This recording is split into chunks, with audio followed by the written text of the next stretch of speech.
Hello everyone, আমি সোমার সংসারের নতুন একটি ব্লগে আপনাদেরকে অনেক ভালোবাসা।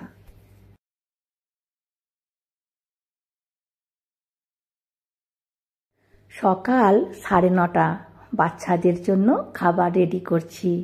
হাজবেন্ড বাড়িতে নেই বলে ঘরটা পুরো ফাঁকা ফাঁকা, আর কাজও অনেক কমে গিয়েছে। ফোন করে জিজ্ঞাসা করছিলাম, কি গো আমার জন্য আইফোন কিনেছো? বলছে না, এখনো সেই জায়গায় যাওয়া হয়নি।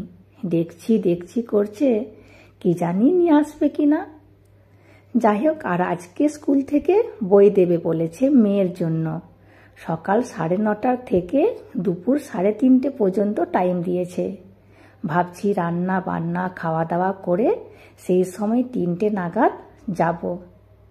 গোপালকে দিয়ে দিলাম, আর মেয়েরও খাবার রেডি আছে। ও এখন বিছানাটা বাগাচ্ছে। হয়ে গেলে ও বসে পড়বে খেতে, তারপর আমিও বসে পড়ব। আর এবারে রেশন থেকে 4 কিলো গম দিয়েছে। দেখুন, ওগুলোই রোদে দিয়েছি। আর শুধুই না, দেখছি পায়রা আসছে, ওই জন্য উপরে লঙ্কা ছড়িয়ে দিয়েছি। লঙ্কা দেখে পায়রা আর আসবে না। যাই হোক, চলুন রান্নাঘরে যাই, এবার রান্নাটা করে নিই। হাজবেন্ড থাইল্যান্ড যাবার আগে 1 কিলোর মতো খাসির মাংস কিনে দিয়ে গিয়েছিল, তো আজকে অর্ধেকটা বানাচ্ছি। ভাবছি খুব সিম্পলভাবে বিরিয়ানি বানিয়ে দেব। মাংসটা কষা হয়ে গিয়েছে, এবার ওপর থেকে ভাতটা দিয়ে দেব।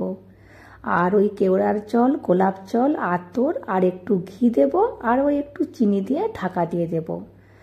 আর হ্যাঁ, একটু পেঁয়াজও ভেজে রেখেছিলাম, তো ওটাও দিয়ে দেব। আর জানেন, খুব সিম্পলভাবে করেছিলাম, খেতে অন্য দিনের তুলনায় বেশি ভালো হয়েছিল। ব্যাস হয়ে গিয়েছে। আর মেয়েকে বললাম, আরও গোটা 10 কুইজ ধর, মনে আছে নাকি দেখি গোপালের। বলো। Okay. So let's start the quiz. Which is the largest animal in the world? Blue whale. Which animal dies after drinking water? Kangaroo rat. Which is the smallest bird in the world? Hummingbird. Which animal has 3 hearts? Octopus. What kind of creature is that which dies after giving birth to a baby?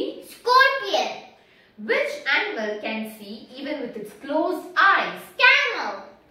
Which bird cannot fly? Kiwi. And? Emu. Ostrich. Penguin. Great. Which bird has no wings? Kiwi. Which animal cannot walk backwards? Kangaroo. Name the only mammal that flies. Bat. Great! Great job! Bye. বিরিয়ানির গন্ধটা কিন্তু দারুণ বেরিয়েছে। যাই হোক, চলুন একটু পরে খাবো। এখন আপনাদেরকে একটি জিনিস দেখাই। এই যে দেখুন, পেমেন্টের স্লিপ। স্কুলে পয়সা ভরা হয়েছিল, ওটাই প্রিন্ট আউট করে নিয়ে এসেছি। দেখুন, এই মাসে আমরা দেবরাজের জন্য 27,970 টাকা ভরেছি। এটি এবছরের ফার্স্ট ইনস্টলমেন্ট।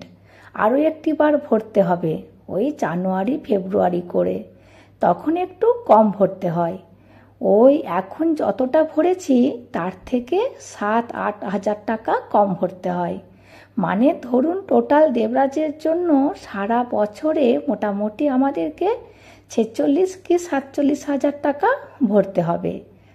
আর মেয়ের জন্য দেখুন, এই মাসে ভরেছি 36,175 টাকা।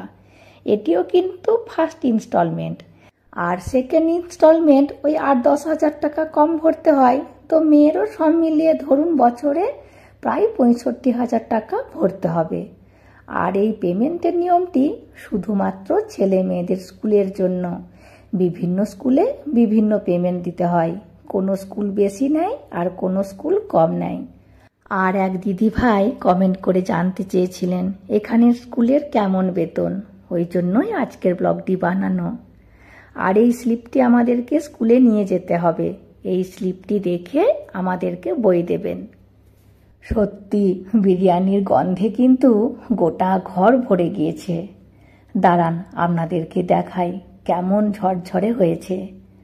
আর দেখবেন যেদিনে আমরা খুব আগিয়ে গুছিয়ে রান্না করি সেই দিনে কিন্তু রান্না অত ভালো হয় না, আর যেদিনে আমরা জপে থপে রান্না করে দিই সেই দিনে কিন্তু বেশি রান্নাটা ভালো হয়ে যায়। চলুন এবার বরং বেড়ে নিই। আর আমি এই প্রথমবার মাটির কড়াইয়ে বিরিয়ানি রান্না করলাম, তাও আবার মটন বিরিয়ানি। ওই জন্যই মনে হচ্ছে খেতে বেশি ভালো হয়েছে। আর হাজবেন্ড তো বিরিয়ানি খায় না, ওই জন্য ও যখনই বাইরে কোথাও যায় তখনই আমি বিরিয়ানি বানাই, আর ও বাড়িতে থাকলে বানায় না। ওর বিরিয়ানির গন্ধটা সহ্যই করতে পারে না। আর দেখেছেন কি সুন্দর ঝরঝরে হয়েছে। আরও একটু মাংস ফ্রিজে আছে, আরও একদিন বানিয়ে দেব। ওকে, কেমন হয়েছে মা বল? ভালো। Thank you. টেস্টি তো? এবার তো ড্রাই করেছো, ভালো লাগছে। আমিও বসে পড়ি। বেরিয়ে পড়েছি, আর দেবরাজ ঘরে একাই আছে। ওকে বললাম দরজাটা ভালো করে লক করে দে। তাছাড়া এখানে কোনো ভয় ডরই নেই। একবার দরজা খোলা রয়ে গিয়েছিল, 3 দিন পরে এসে দেখি দরজা খোলা আছে। তাড়াতাড়ি করে ঘরের ভেতরে ঢুকে দেখি সব ঠিকঠাকই আছে। অন্য জায়গায় হলে মনে হয় বাড়িতে কিছুই থাকতো না। যাই হোক, এবার বলি মেয়ে কোন গ্রুপ নিয়ে পড়বে। এখানে 3টি গ্রুপ আছে, একটি সায়েন্স গ্রুপ, একটি কম্পিউটার সায়েন্স, আর একটি কমার্স। সায়েন্স মানে যেটি পিওর সায়েন্স হয় আমরা সবাই জানি, আর কম্পিউটার সায়েন্স মানে সায়েন্স গ্রুপের সবই থাকবে, শুধু বায়োলজির বদলে কম্পিউটার থাকবে। মেয়ের ইচ্ছা ছিল কমার্স নিয়ে পড়ার, কিন্তু আমরা অনেক ডিসকাস করে অনেক সার্চ করে যেটি দেখলাম যে কমার্সের সেরকম বেশি কোনো স্কোপ নেই, কিন্তু এই সায়েন্স বা কম্পিউটার সায়েন্সে স্কোপ বেশি আছে। ওই জন্য কম্পিউটার সায়েন্স আমরা সিলেক্ট করলাম। আর দেখুন কত বই খাতা দিয়েছে, চাগিয়ে নিয়ে যাওয়া যাচ্ছে না। আর এই যে দেখুন কেমিস্ট্রি, ফিজিক্স, ম্যাথামেটিক্স, আর ওপরের বইটি কম্পিউটার সায়েন্স, আর সবেরই 2 করে ভলিউম। আর দেখুন গোটা বছরের খাতা দিয়ে দিয়েছে, যেমন ক্লাস ওয়ার্কের নোট, হোমওয়ার্কের নোট, যাবতীয় স্কুলের খাতা সবই দিয়ে দেয় একসাথে। আর রাফ খাতাগুলি কিনতে হয়। একটি গোটা বছরে কত রাফ খাতা লাগে। আর এই বই নিয়ে যাওয়ার জন্য দেখছি এবছর একটি ব্যাগ দিয়েছে। আর এই দেখুন একটি লিস্ট দিয়েছে, এই লিস্টটির মধ্যে যাবতীয় বইগুলি লেখা আছে। আর এই লিস্টটি দেখে আমাদেরকে মিলাতে হবে ঠিকঠাক সব কিছু বই আছে কিনা। মাঝে মধ্যে মিসিং হয়ে যায়, আর মিসিং থাকলে এখন বললে দিয়ে দেবে, পরে বললে আর দেবে না, তখন আবার আলাদা করে কিনতে হয়। আর সেকেন্ড ল্যাঙ্গুয়েজ হিসাবে ও তামিলের বদলে ফ্রেঞ্চ নিয়েছে, আর ফ্রেঞ্চের বইটা ডিউ আছে, স্কুল খুললে তখন দেবে। আর তামিলে মেয়ে মাধ্যমিকেতে 90 পেয়েছিল, ওই জন্য ওর টোটালটা কমে গিয়েছিল, তা না হলে 98% ওর হয়ে যেত। ওই জন্য এবারে আর তামিল নেবে না, বলছে আমি বেঁচে গেছি তামিলের হাত থেকে, আর ছুঁয়েও দেখব না তামিলটাকে। মেয়ে এই মোটা মোটা বইগুলো দেখে এখনই ভয় পাচ্ছে, বলছে কি করে উদ্ধার করব।